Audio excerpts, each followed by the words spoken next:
Hey, Tooth Fairy, welcome to today's episode.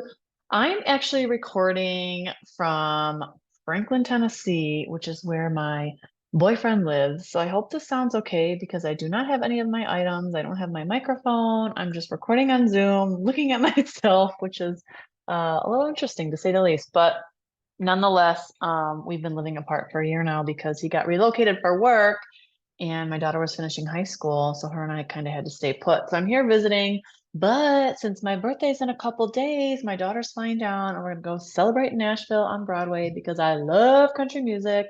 And it's kind of our last family hurrah before she leaves for college next month. So I'm super excited.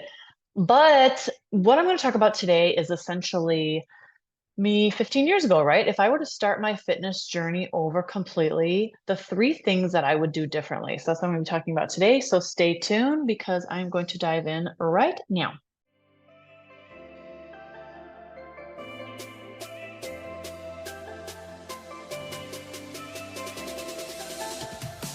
Hey there. Welcome to the Lift for Longevity podcast, where our goal is to build our strongest, healthiest body. We all deserve to feel our best, but since we only get one body, we have to make sure to protect it by moving safely and with purpose to prevent pain, injury, and surgery. I'm your host, Brianne, and I'm a fit pro turned business owner and also a girl mom. I'm obsessed with educating and empowering dental pros on how to take care of their body by training efficiently and building the right muscles to prolong their career. I know you're tired of spending time working out but still dealing with annoying aches and pains, getting rid of your pain temporarily only to have it come right back just a few hours later, or feeling like you never have any energy. You wish there was a long-term solution to get rid of your pain for good. Well, I'm here to give you real-life, actionable steps that you can take today to get rid of your pain, say goodbye to quick fixes, and have energy to live a life that you love. So if you're ready to get stronger, enjoy your life outside the operatory, and have longevity in your career, grab yourself a high-protein snack and let's get to it. Okay, so I feel like it's been a minute since I started my fitness journey, and I think about, yeah, my daughter was like in preschool and she's 18, so I guess it's been 15 years. But, I've always been into fitness. My first job was in the gym at 17 years old, and I kind of was in it part-time always. So it's been a lot longer because that was like, I don't know, 20 some years ago. I do girl math, right? I'm not great at math. But that being said, I started, kind of doing all the wrong things, right? Like I was always an athlete, but I was always like really lean. I have a lot of energy. Like I've always just been like on the go.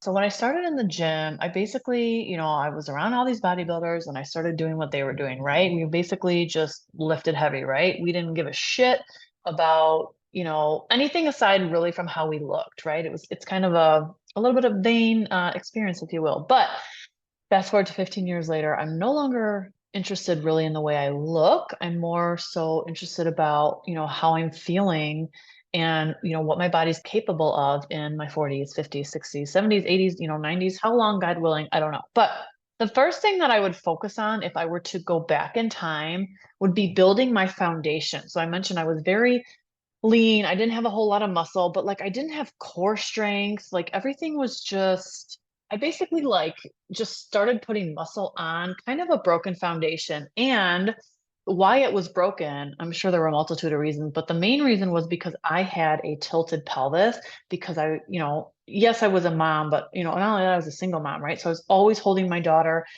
I think it was on my left side for years, right?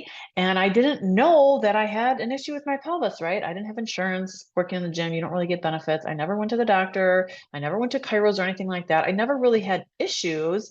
But, fast forward to me lifting heavy on that tilted pelvis, I hurt my back and I hurt my back bad. And I was working in the gym and I like couldn't do my job. You know what I mean? Like my back was just jacked. And I didn't have the knowledge that I have today. I did learn how to fix myself essentially by realigning my pelvis so that it's, optimal at the neutral position, right? I don't have any imbalances as of today. Well, everybody has a little bit of imbalances, but my pelvis is good.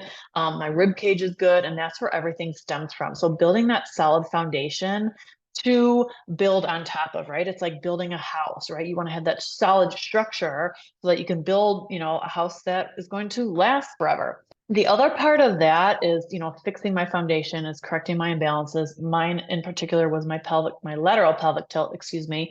But the other thing that I didn't do, this is my second part here, is I didn't work in all the different planes. Like as a bodybuilder, you do a lot of sagittal plane, like squats, deadlift, chest press, right? You're always working in the sagittal plane, like we don't really do any transverse, you don't really do any rotational, right? And we're human, right? We twist, we bend, we rotate, we move in a 360-degree plane. So we have to train our bodies to do so, especially in the op. Of course, we're supposed to be squared up and perfect and don't twist and rotate all the time, but like that's impossible. You know that, I know that. And so we have to make sure that our body is equipped to be able to move in those patterns safely, right? To avoid injury. So that's the second part of the first aspect of what I would do differently, right? Is building that foundation, A, by correcting my imbalances, and then B, by training in all different planes, right? So sagittal, frontal, transverse. I can do a separate episode on those, but I'm not going to go into that too much right now. Okay, so the second thing that I would focus on is recovery. And yes, that I should probably put that first, honestly, because I hated stretching. I thought it was so boring and time consuming, and I didn't give a shit, right? I just wanted to lift heavy. And I'll be honest, I was paying the price in my late 30s. Like I did not have the mobility that I could have, right? I mean, most lifters don't, right? You see bodybuilders and they can barely get their arms up overhead, right? It's a problem, right? We have to have healthy joints, have to healthy connective tissues, right? So I would totally focus on recovery. And this could be stretching. This could be static stretching or dynamic stretching, right? This could be any type of mobility. Heck, even yoga, just moving, and gaining range of motion. You could do like a lot of people that I talk to, hygienists have like the Theragun, or I had the Hypervolt, like any of those percussion guns to help, wherever your quads, your tight muscles. We could do, what was the other thing I wanted to write down? Percussion gun. I mean, heck, you can even take a damn Epsom salt bath if you're really sore, but just walk, like just move and let your body recover. Because the more we work, it's like our body doesn't have time to recover. You're working all day long and then you're working out, and yeah, you're like resting while you're asleep, but like that's really it, right? When I was at Lifetime, full disclosure, it was 2021. So we didn't have a whole lot of clientele coming in. So we would stretch each other, which is amazing because yes, you can stretch yourself, but if you've ever had anybody else stretch you, it's a whole new ball game. So we would stretch each other, and like that's how I learned to stretch other people. So that was actually really cool. But we also would sit like in the Normatex, right? We would put our compression sleeves on our legs after leg day and just chill. Or like the sauna. I go in the sauna all the time. And I'll be honest, if there's a day where I don't feel like going out, I'll kind of use it as my reward. I'm like, you know what? Go to the gym, Brianne. Don't be lazy. This is what I'm telling myself in my head. And then, you know what? And then you can deserve your little reward at 15 minutes of the sauna at the end. I do like the steam room a little bit. Sometimes I'll go in there, but honestly, the steam room at where at my gym, it's cool because it's like there's essential oils in it, which I like, but it's like really enclosed and I'm claustrophobic. And so I really have a hard time in there. Sometimes I crack the door open because I'm a weirdo like that. But anyways, the second part of what I would focus is on recover, because guess what? If our muscles don't recover properly, they're never going to grow, right? They're never going to be, at that optimal health or that optimal size, or just, have as much endurance as they could as we would like, right? We want to have our most healthiest muscles. That was kind of a mouthful. We need to recover, which brings me to my third tip that I would do differently if I were to go back in time, right? So the second one is recovery. The third one is I would work out less. Oh my gosh, I couldn't tell you for sure I worked out 7 days a week, for sure, hands down. A lot of times I did 2 a days. I would work out, Memorial Day, any holidays, we'd teach a class or two, right? And then we would, do our own thing, or like, even on like Christmas, like Thanksgiving, especially, right? Because you knew you were going to go eat, you wanted to, kind of get a workout in first, right? So I was a freak, right? Nobody needs to work out 7 days a week. That's just ridiculous. But I was addicted, right? And it wasn't until I started working out less where I actually saw results, because I was overtraining. Not only was I lifting heavy every single day, I would do boxing on top of it. I don't even remember how many days, to be honest with you, probably three, maybe four. And my body was it was lean and I had a little bit of muscle, but like, boy, I will tell you, once I started working out less, like 4 days, is when I really put on muscle, because my muscles were able to recover, they were able to build, and I wasn't overtraining. So that's one thing I would say. 4 days is a pretty nice split, right? 3 days is okay for some people. For me, 3 days isn't enough. definitely no less than 4. But even if you wanted to do something on a 5th day, like I said, do a day of mobility or, even cardio, whatever. Like there's just no reason to work out 7 days a week. You're doing more damage and it's not sustainable. So with that though, I'm going to say a little caveat is kind of a bonus tip that I would kind of tell myself nowadays, now at my almost 41 years of age versus my younger self, my teenage self starting in fitness, not be so hard on myself. Like if I missed a day, oh my God, like, well, I would try my hardest to not, but like if I had to miss a day, I would like feel guilty, right? Who gives a shit if you miss a day, right? I have clients all the time. I just had a kid yesterday, one of my newer hygienists. He's going to take off next week because he's visiting his family and he's celebrating his birthday. I'm like, enjoy yourself, right? Like, and that's exactly, I'm here in Nashville. I'm going to work out a couple days, but I go to Florida with my family a lot for about 5 days and I don't work out at all. And I don't give a shit. I don't feel bad at all.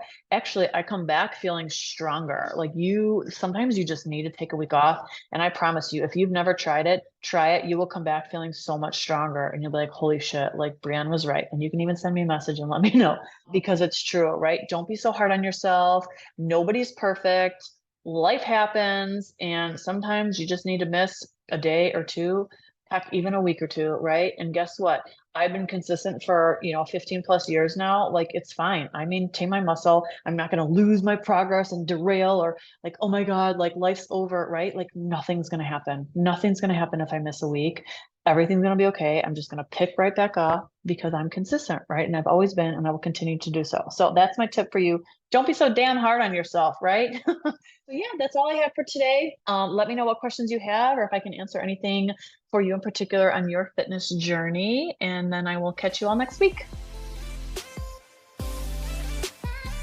Thank you so much for listening in today. I hope you got a takeaway from this episode. And if you did, would you be so kind to share it with another dental pro you think would benefit from it? I know you love learning and chances are that they do too. Also, I would love to connect with you on Instagram, so go ahead and head over to the Lift for Longevity podcast page or follow me at Built by Brianne. If you shoot me a message saying hello, I will personally respond because I love chatting with dental pros. Before you go though, I want to let you know that I appreciate you and what you do, and I hope to chat soon. Until next time, stay strong.